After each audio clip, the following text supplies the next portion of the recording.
Hi hello welcome to food and beyond. எல்லோரும் எப்படி இருக்கீங்க? நம்ம இன்றைக்கி ஒரு சிம்பிள் டெசர்ட் ரெசிபி தான் பார்க்க போகிறோம். வாங்க பார்க்கலாம்.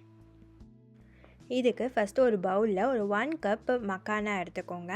ரா மக்கானா ரோஸ்ட் பண்ணிடாதீங்க, வெறும் ரா மக்கானா 1 கப் எடுத்துக்கிறோம். அதுக்கப்புறம் பிளான்ச்ட் ஆல்மண்ட்ஸ் நைட்டே ஊற வச்சுட்டு தோல் எடுத்துட்டு அது வந்து ஒரு 1 கப்பு. அப்புறம் சன்ஃப்ளவர் சீட்ஸு சோக் பண்ணி வைங்க. அட்லீஸ்ட் ஒரு 2 to 3 hours அது சோக் பண்ணணும். அது ஒரு 2 டேபிள் ஸ்பூன். அதுக்கப்புறம் ஏலக்காய் நீங்கள் 1 to 3க்குள்ளே எடுத்துக்கலாம். நான் இங்கே 1 தான் எடுத்திருக்கேன். அதுக்கப்புறம் 1 cup of milk just soak பண்ண 1 கப் to 1.5 கப்ஸ் மில்க் மட்டும் எடுத்துக்கோங்க. அதுக்கப்புறம் கொஞ்சம் சாஃப்ரான் ஸ்ட்ராண்ட்ஸு கொஞ்சம் எடுத்துக்கோங்க. இது எல்லாத்தையும் ஓரளவுக்கு ஸ்டிர் பண்ணிவிட்டு க்ளோஸ் பண்ணி சோக் பண்ணி வச்சுருங்க. இது ஒரு மினிமம் 2 hours சோக் பண்ணணும், மேக்ஸிமம் 3 hours சோக் பண்ணுங்கள்.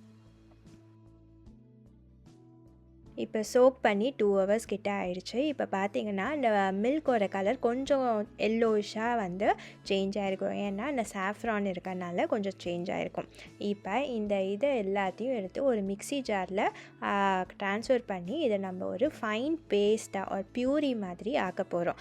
ஸோ நான் இங்கே மில்க் வந்து ஒரு 1.5 கப்ஸ் மில்க் ஆட் பண்ணியிருக்கேன். இப்போ நீங்கள் பிளெண்ட் பண்ணும்போது இன்னும் மோர் மில்க் வேணும்னா நீங்கள் அதை ஆட் பண்ணிக்கலாம்.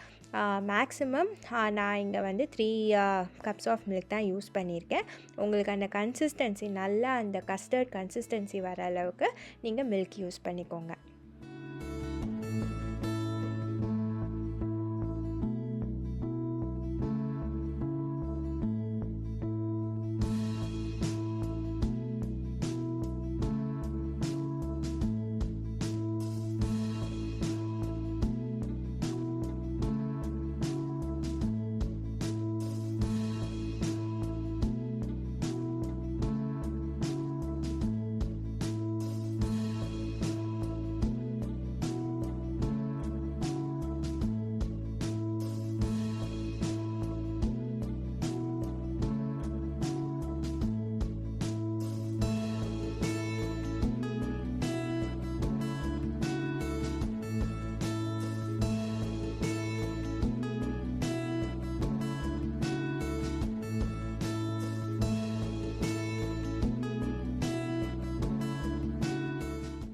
இப்போ நான் பிளெண்ட் பண்ணும்போதே ஒரு 2 டேபிள் ஸ்பூன் ஜாகரி பவுடரும் ஆட் பண்ணிக்கிறேன். அதுக்கு வேண்டிய அளவுக்கு கொஞ்சம் மில்க்கும் எக்ஸ்ட்ரா ஆட் பண்ணி இன்னும் நான் வந்து நல்லா பியூரியாட்டும் நான் அந்த கன்சிஸ்டன்சி வர அளவுக்கு நான் பிளெண்ட் பண்ணிக்கிறேன்.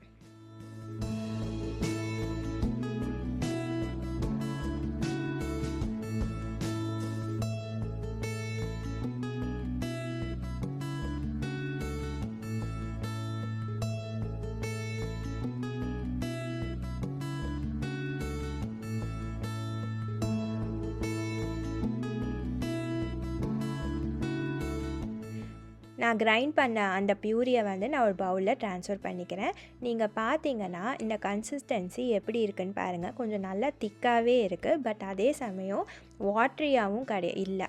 ஸோ இந்த கன்சிஸ்டன்சி வர அளவுக்கு மில்க் ஆட் பண்ணி கிரைண்ட் பண்ணிக்கோங்க. இப்போ நீங்கள் ஃப்ரூட்ஸ் ஆட் பண்ணிக்கலாம். நான் வந்து இங்கே பனானா, ஆப்பிள் அண்ட் போமோகிரானட் தான் யூஸ் பண்ணியிருக்கேன். நீங்கள் என்ன ஃப்ரூட்ஸ் வேணால் போடலாம். பெரிஸ் போடலாம், மேங்கோ போடலாம், ஒரு எனி ஃப்ரூட்ஸ் என்ன இருக்கோ நீங்கள் போடலாம். பட் பைனாப்பிள் அந்த சிட்ரஸ் இதை மட்டும் நீங்கள் ஆட் பண்ண வேணாம். ஏன்னா நம்ம பால் ஆட் பண்ணியிருக்கனால அது டேஸ்ட் வந்து கொஞ்சம் வியர்டாக இருக்கும். ஸோ மீதி என்ன ஃப்ரூட்ஸ் வேணால் நீங்கள் ஆட் பண்ணிக்கலாம். அவ்வளோதாங்க, சூப்பரான ஈஸியான fruit custard without custard powder ready ஆயிடுச்சு. இதை வந்து ஒரு 2 hours ஃப்ரிட்ஜில் வச்சு சர்வ் பண்ணுங்கள். ரொம்பவே நல்லாயிருக்கும். ஃப்ரிட்ஜில் வச்சதும் கொஞ்சம் கன்சிஸ்டன்சி கொஞ்சோண்டு திக்காகவும் ஆகும்.